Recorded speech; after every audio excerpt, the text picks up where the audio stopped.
অনেকে বলে নবীকে নেয় নাই, বেয়াদবি মাফ করবেন, এমন মায়ের ফুট দুনিয়াতে নাই আমার নবীকে ক্যান্সেল করবে এমন কেউ নাই, বরং তাদের কাছে আমার মুস্তাফা যায় নাই। মক্কার একটা রসম ছিল, সন্তান দুনিয়াতে আসলে মারা দুধ খাওয়াতো না। বাহির থেকে কিছু মারা আসতেন বাচ্চাদেরকে নিয়ে, কিছু দুনিয়াবি স্বার্থ যেগুলা মানে টাকা পয়সার লেনদেন, এটার বিনিময়ে বাচ্চা নিয়ে যেতেন, পেলে টেলে বড় করে দিতেন, একটা রসম। মক্কাতে নবী রহমাতুল্লিল আলামিনের আগমন, কাফেলা আসছে বাচ্চা নিতে, শুননেওয়ালা শুনে নবীর ব্যাপারে একটু খেয়াল করবেন, ওই বাচ্চার বাপ নাই, তো যে শুনেতে বলে যে যার বাপ নাই নিব না, এটাই তো কথা। শেষ পর্যন্ত নিয়েছেন কে? মা। আমি এই সবার মনোযোগ চাচ্ছি, মা হালিমা, মা হালিমা। অনেকে বলে নবীকে নেয় নাই, বেয়াদবি মাফ করবেন, এমন মায়ের ফুট দুনিয়াতে নাই আমার নবীকে ক্যান্সেল করবে এমন কেউ নাই, বরং তাদের কাছে আমার মুস্তাফা যায় নাই। জানি না আপনারা বুঝতে পারছেন কিনা আমার কথা। আমার নবীকে না বলার ক্ষমতা যে নবীর দরবারে গোলামি করতে আসে জিব্রাইলের মতো ফেরেশতা, এমন মায়ের ফুট কে আছে যে মুস্তাফাকে রিজেক্ট করবে? নাই। বলেন না রে ভাই, বলেন না। তারা নেয় নাই নয়, আমার নবী তাদের কাছে যায় নাই, আমার নবী তাদের কাছে যায় নাই। আমার নবীর নিয়ত, আমার নবীর চাওয়া, আল্লাহর মর্জি ছিল হালিমাকে সাদিয়া বানানো। আমি জানি না আপনাদেরকে আমি বুঝাতে পারছি কিনা। আসনেওয়ালা আসলো, শুননেওয়ালা শুনলো, বড় বংশ ঠিক আছে, কুরাইশ বংশ, কোনো সন্দেহ নাই, কিন্তু যখন শুনে বাবা নাই, অনেক মেয়ের আজকাল বিয়ে হয় না বাপ না থাকার কারণে, বাপ না থাকার কারণে বিয়ে হয় না। আপনার সমাজ আপনি দেখলে বুঝতে পারবেন। নিব না কেন? ওই বাচ্চার বাপ নাই, ইনকাম আমাদের ভালো হবে না। যার বাবও আছে, টাকাও আছে, তাকে যদি নিই বেতনও পাবো, পুরস্কারও পাবো। তারা তো জানে না কি হারাই যাচ্ছে, তারা তো বুঝতে পারে না কি হারাই ফেলতেছে। সবাই ঘুরে ঘুরে চলে যাচ্ছে, হালিমা বাকি ছিল। হালিমা গেলেন, হালিমা বলে যে কাউকে সবাই যেটা বলে পাই নাই, ও ছাড়া তার উপায় নাই, নিলাম। এবার হালিমা যখন সর্বপ্রথম কামলিওয়ালা মদিনাওয়ালা রহমাতুল্লিল আলামিন নবীর চেহারা মোবারকের দিকে নজর পড়ে, হালিমার দিকে তাকায়া আপনার আমার নবী একটা মুস্কি হাসি দেয়, একটা মুস্কি হাসি দেয়, যে মুস্কি হাসি যেন প্রমাণ করে ও মা আমি তো তোমার অপেক্ষায় বসে আছি, আমি তো তোমার অপেক্ষায় বসে আছি। মা হালিমা হয়তো বলে ওরা নেয় নাই তাই আমি নিচ্ছি। নবী বলে যে না রে হালিমা, না, আমি তাদের কাছে যাই নাই, আমি তাদের কাছে যাই নাই। যে মুস্তাফা আঙ্গুল তুললে চাঁদ খেলতে শুরু করে, সেই মুস্তাফাকে রিজেক্ট করার ক্ষমতা পৃথিবীতে কারো নাই।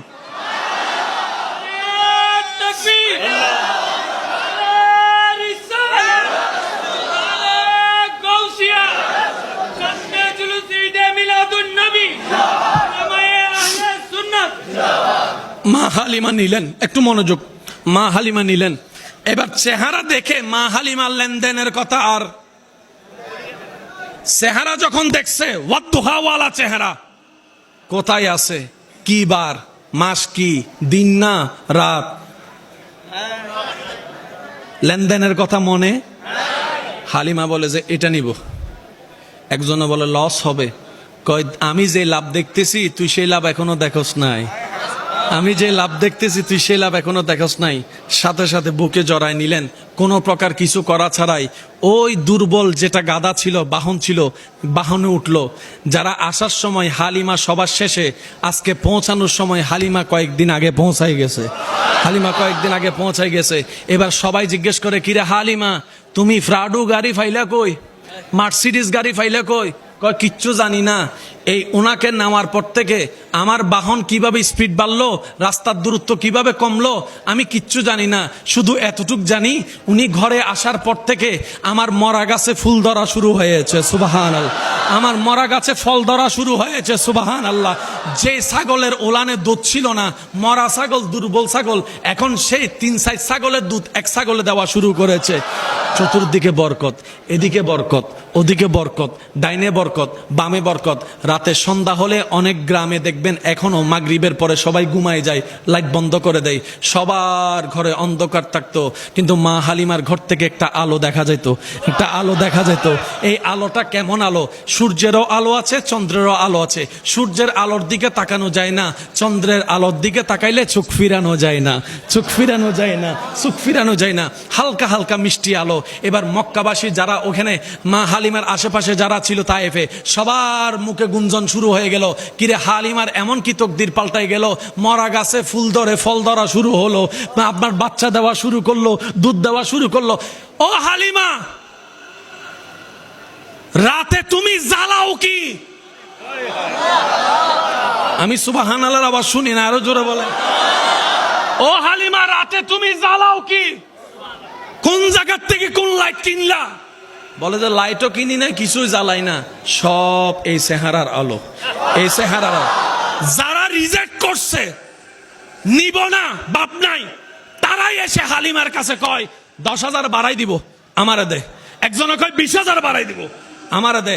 হালিমা বলে যে জান দিয়ে দিব। নাম ছিল হালিমা, আজকে সবাই ওনাকে ডাকে হালিমাতুস সাদিয়া। একটু জোরে বলেন না। অবাগী রে, জগৎ যারে অবাগী ডাকছে, আমার নবী ওনার ঘরে কদম রেখে আজকে সৌভাগ্যবান বানাই দিছে। আর একটু জোরে বলেন না সুবহানাল্লাহ। আমার নবী আজকে তাই সৌভাগ্যবান সাদিয়া বানাই দিছে, সাদিয়া। মহাব্বতের আওয়াজে বলা যাবে সুবহানাল্লাহ। ঘটনা তো জানেন, এক দুধ খেয়েছে আরেক দুধ খাই নাই, এক দুধ খাইছে আরেক দুধ। মা হালিমা বলে যে এইরকম নীতিবান ছেলে তো জীবনে দেখি নাই। মানুষ বয়স হওয়ার পরও নীতি বুঝে না, হক বুঝে না। উনি তো দেখি কোলে থাকা অবস্থায় হক বোঝা শুরু করছে, হক বোঝা শুরু করছে। একটা খায় আর একটা খায় না, যেন উনি নিশ্চুপ ছুঁড়ে বলে, মাগো একটা তো তুমি মায়া করে আমাকে খাওয়াচ্ছ, আর একটাও যদি আমি খেয়ে ফেলি, আমার ভাইটা দুধ ভাইটা কি খাবে, আমার দুধ ভাইটা কি খাবে? আমি এটা খাই, আমার ভাই ওইটা খাক। হালিমা বলে যে জগৎ যাবে, ওনাকে দিব না, জগৎ যাবে, ওনাকে ছাড়বো না। পৃথিবীর সমস্ত সম্পদ যদি আমি হালিমার কদমে রেখে দেওয়া হয়, আমি মুস্তাফাকে ছাড়বো। নামটা নবী দুধমার নাম কি? একটু সবাই বলেন। হালিমা শব্দটা একটু খেয়াল করবো। হালিমা। নবীর মার নাম কি? আরেকবার। মার নাম আমেনা, দুধমার নাম হালিমা। একটু ইশারা ইশারা বুঝে নেন না, সবকিছু বাংলা মজা থাকে না তো। আমেনা মা, হালিমা দুধমা। এবার নবীজির নামটা একটু সবাই মিলে একটু বলেন। হযরত মাশাআল্লাহ মুহাম্মদ সাল্লাল্লাহু আলাইহি ওয়াসাল্লাম। এবার বলেন নবীজির নাম কি? মুহাম্মদ। বলেন আর একটু জোরে, আরে জোরে। এই নামটা রাখছেন কে? আল্লাহ। আমি সবার মনোযোগ চাচ্ছি। কোন আল্লাহ? যিনি কুন বললেই ফায়াকুন, যিনি হ বললেই হয়ে যায়। উনি যদি বলে ছেলেকে তুই মেয়ে, একটু জোরে বলেন না ভাইয়া। উনি মরারে যদি বলে জিন্দা, উনি হ বললে হয়ে যায়। সেই তিনি আপনার আমার নবীর নাম রাখছেন মুহাম্মদ। মুহাম্মদ, মুহাম্মদ, যার অর্থ হচ্ছে প্রশংসা যার শেষ হতে না হতে আবার শুরু হয়ে যায়। সেজন্য মনে রাখবেন, আবু জাহেলও আপনার আমার নবীর বদনাম করতে পারে নাই। আর একটু জোরে বলবেন না। আবু জাহেলও কখনো আপনার আমার নবীর বদনাম করতে উসুলান পারে নাই কেন জানেন? এবার আমি আপনাকে বলি একটু, আপনি যদি সাদা মিয়ারে কালা মিয়া ডাকেন হবে? সাদা মিয়া কালা মিয়া, তুই কারে কি কস? হয়তো দিন হবে, না হয়তো রাত হবে। এদিকে নাম বললি মোহাম্মদ, যার চাইতে বড় প্রশংসা নাই। আর একটু জোরে বলেন না। সৃষ্টিতে যার চাইতে বড় প্রশংসা। আবার ওদিকে বলছিস মোহাম্মদ পাগল হয়ে গেছে। পাগলটা তো বদনাম, মোহাম্মদ তো সুনাম। আর একটু জোরে বলেন না। একদিকে বলতেছে নবী জাদুঘর, জাদুঘরটা তো বদনাম, মোহাম্মদটা তো সুনাম। তো সুনাম বদনাম তো এক জায়গায় থাকতে। নবী বলে যে আমার হাবিবের নাম এমন ভাবে রাখছি, বদনামকারীও যদি বদনাম করে সুনামটা আগে করতে হবে। সুনামটা আগে। সুবহানাল্লাহ, জোরে বলেন। আমরা সবাই নবী রহমাতুল্লিল আলামিনের উম্মত না? যিনি না খেয়ে নিজে মানুষকে খাওয়াইছেন, যিনি নিজের চোখে পানি ঝরাইয়েছেন, উম্মতের মুখে হাসি ফুটাইয়েছেন, যিনি নিজের পেটে পাথর বেঁধে জান্নাতের খাবারকে, মান্না সালোয়াকে গ্রহণ করেন নাই, শুধুমাত্র নবীর উম্মতরা যেন জান্নাতে গিয়ে মান্না সালোয়ার চাইতো দামি খাবার খাইতে পারে। যিনি চাইলে রব প্রতিটা ওয়াক্তে জান্নাত থেকে খাবার পাঠাতেন, সেই নবীকে রব্বুল আলামিন বলে, হাবিব আপনি চাইলে বাদশাহী জীবন নিতে পারেন, না হয় ফকিরি জীবন নিতে পারেন। নবী বললেন, আল্লাহ আমি ফকিরি জিন্দেগিকে আপন করতে চাই, আমি গরিবী জিন্দেগিকে আপন করতে চাই। জগৎ জিজ্ঞেস করে, ইয়া রাসূলুল্লাহ আপনি গরিবী জিন্দেগি নিলেন কেন? নবী বলে, আমার উম্মতের মধ্যে যারা গরিব হবে, ক্ষুধার্ত হবে, অভাবী হবে, তারা যখন আমার জীবনের দিকে তাকাবে, তারা আর মন ভাঙবে না, মন ছোট করবে না, ক্ষুধার অভাবে, টাকার অভাবে ঈমান বিক্রি করবে না, তারা মনে সাহস পাবে। আমার নবী মুস্তাফা ক্ষুধার্ত ছিলেন, জীবন কাটিয়েছেন, আমি সেই নবীর উম্মত হয়ে ধৈর্যের সাথে ক্ষুধার্ত জীবন কাটাবো, তারপরও ঈমান বিক্রি করব না। যেই নবীর কদম ছিল জমিনে, আমি সবার মনোযোগ চাচ্ছি, যেই নবীর কদম ছিল জমিনে, হাত বাড়াই দিলে হাত চলে যেত জান্নাতের বাগানে। সেই নবী, যে নবী মানুষের মুখে হাসি ফুটানোকে পছন্দ করেছেন, যে নবীর হাদিসে পাক আল মুসলিমু মান সালিমাল মুসলিমুনা মিন লিসানিহি ওয়া ইয়াদিহি। আমি অনুরোধ করে বলবো, ঝগড়া বিভেদ যা যা হওয়ার হয়েছে হয়ে গেছে, আজকে থেকে নতুন জীবন শুরু করেন, ভাই বোনের মধ্যে, ভাই ভাইয়ের মধ্যে, স্বামী স্ত্রীর মধ্যে।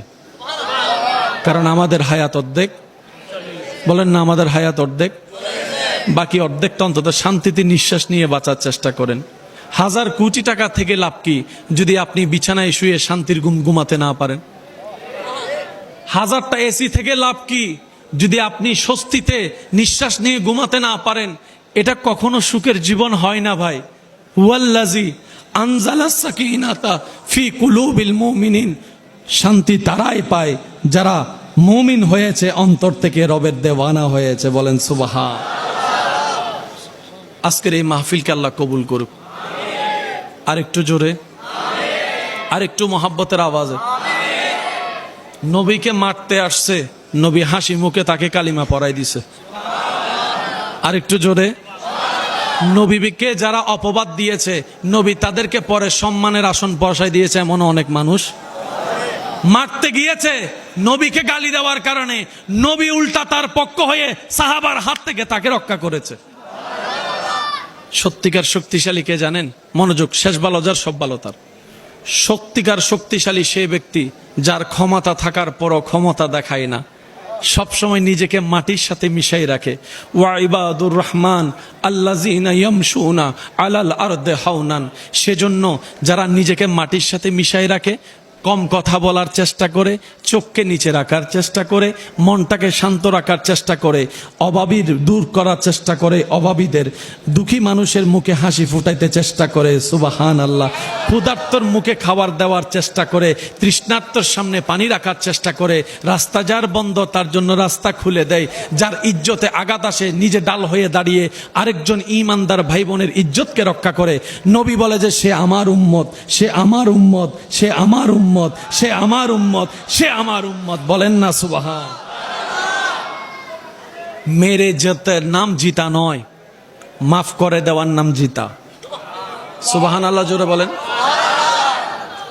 আপনার আমার নবীর চাইতে বড় শক্তিশালী সৃষ্টিতে আর কেউ ছিল? নবীরে যে পাথর মারছে, সয়ে গেছে, সয়ে গেছে, ক্ষমতা দেখায়। আর কিছু আছে দেখবেন রিক্সাওয়ালার 2 টাকা বাঁচানোর জন্য রিক্সাওয়ালারা থ্রেট মারে, সিনস নাই হন নাই, মনে হয় আপনাদের এখানে নাই? একটু জোরে বলেন না, আছে না নাই? 2 টাকা বাঁচানোর জন্য রিক্সাওয়ালারা থ্রেট মারে, সিনো আমি কে? রিক্সাওয়ালা বলা যে 2 টাকা বাঁচানোর জন্য যে নিজের নাম বিক্রি করে, হে যে কে, হে ও বুঝালাইছি। আমি কি বুঝাতে পারছি কথা? এবার প্রথম কথায় আমি চলে যাই। একটা বিষয় নিয়ে কোনো দ্বিমত বলেন না ভাইয়া, সেটার নাম, সেটার সম্পর্কে আল্লাহ পাক কোরআনে বলছেন কুল্লু নাফসিন যায়িকাতুল মউত, সবারই জানা। একটু আয়াতটা বলেন তো, কুল্লু নাফসিন, কুল্লু নাফসিন যায়িকাতুল মউত। আমার যুবক ভাই যারা আছেন, স্কুল কলেজের ভাইয়েরা, আপনারা একটু খেয়াল করবেন। এই যে বাবা, বাবা, আমাদের চোখে মরা রবের চোখে মরা এক নয়। আমাদের চোখে জিন্দা রবের রহমতের চোখে জিন্দা এক নয়। একটা মানুষ বেহুশ হয়ে গেছে, সবাই আগে প্রথমে কি চেক করে বলেন না? আর যাই এত কিছু বুঝে না, ডাইরেক্ট বুগুরুত দিয়ে হানেকা লাগাই দেয়। কিছুক্ষণ পরে বলে যে টেনশন নগরী জিন্দা আছে। তো তুই কেমনে বুঝলি? কয় ডুব ডুব ডুব ডুব চলে। তো এটা হচ্ছে সাসা চিকিৎসা, ঠিক আছে? এবার আমি আপনাদেরকে প্রশ্ন করবো, আপনারা উত্তর দিবেন মরা না জিন্দা। আপনারা বলবেন পালস বন্ধ, বলেন না, হার্টবিট বন্ধ, রক্ত সঞ্চালন বন্ধ, চোখের পাতা লড়া বন্ধ, চোখের মনি লড়া বন্ধ।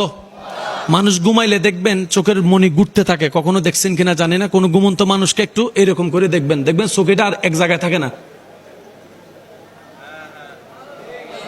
সুবহানাল্লাহ বলেন না রে ভাই। আজকে কেউ ঘুমাই থাকলে যাই এরকম করে তুইলা চেক করবেন, দেখবেন চোখেটা ঘুরে আর ঘুরে, ঘুরে আর ঘুরে। সেজন্য ডাক্তারের কাছে ডেড বডি নিয়ে গেলে ডাক্তারে টস মাইরা চোখ চেক করে। শুনছেন না, দেখছেন না এগুলা? মনি লড়া বন্ধ, বলেন না ভাইয়া। হার্টের বিট বন্ধ, কলিজা বের হয়ে গেছে, রক্ত বের হয়ে গেছে, জোরে বলেন। কিডনি বের হয়ে গেছে, কলিজা বের হয়ে গিয়েছে। ডাক্তারে বলে, সবাই বলেন, ডাক্তারে বলে, আলেমে বলে, উকিলে বলে, ড্রাইভার বলে, বিজ্ঞানী বলে, কম্পিউটার বলে। আল্লাহ বলছেন ওয়ালা তাকুলু লিমান ইউকতালু ফি সাবিলিল্লাহি আমওয়াত বাল আহইয়া বাল আহইয়া বাল আহইয়া বাল আহইয়া। সুবহানাল্লাহ বলেন না। জগৎ বলে মরা, আমির হামজা রাদিয়াল্লাহু তাআলা। রব বলে যে জিন্দা, জিন্দা, জিন্দা। সুবহানাল্লাহ বলে না। আল্লাহ আমরা দেখেছি আমির হামজার পালস নাই, রব বলে যে জিন্দা। মন মতো হয় নাই। সুবহানাল্লাহ আরো জোরে। আল্লাহ আমরা দেখেছি আমির হামজা রাদিয়াল্লাহু তাআলা কলিজা বের করে একজনের দাঁত দিয়ে চিপাই চিপাই খেয়েছে। কলিজার সাথে শরীরের কোনো সম্পর্ক নাই। কম্পিউটার দিয়ে আমরা চেক করছি, ইসিসি ফিসিসি সব করাইছি, সবাই বলছে মরা। রব বলে যে বাল আহিয়া, জিন্দা, জিন্দা, জিন্দা। আল্লাহ আমরা সচক্ষে দেখেছি শরীরে এক ফোঁটা রক্ত নাই, সব বাইরে হয়ে গেছে, মরা। রব বলে যে জিন্দা, জিন্দা, জিন্দা। আর একটু জোরে বলেন না। আরেকজনের ব্যাপারে ফালস টিকি চলে, জিন্দা, হার্টবিট চলে, জিন্দা, সবকিছু আছে, জিন্দা। সবাই বলে জিন্দা। আল্লাহ পাক বলে লা তাসমাউন্নাল মৌতা, তারা মরা, তারা মরা, তারা মরা, তারা। আল্লাহ আমরা যারে জিন্দা দেখি তুমি বলো মরা, আমরা যারে মরা দেখি তুমি তারে বলো জিন্দা। রব বলে যে সেজন্যই তো বললাম জানার পরে বুঝাটা বুঝে নে, তাইলে বুঝতে পারবি। আমি রবের কুদরত বুঝতে পারলেই ইমানে আলোকিত অন্তর হয়ে যাবে। সুবহান।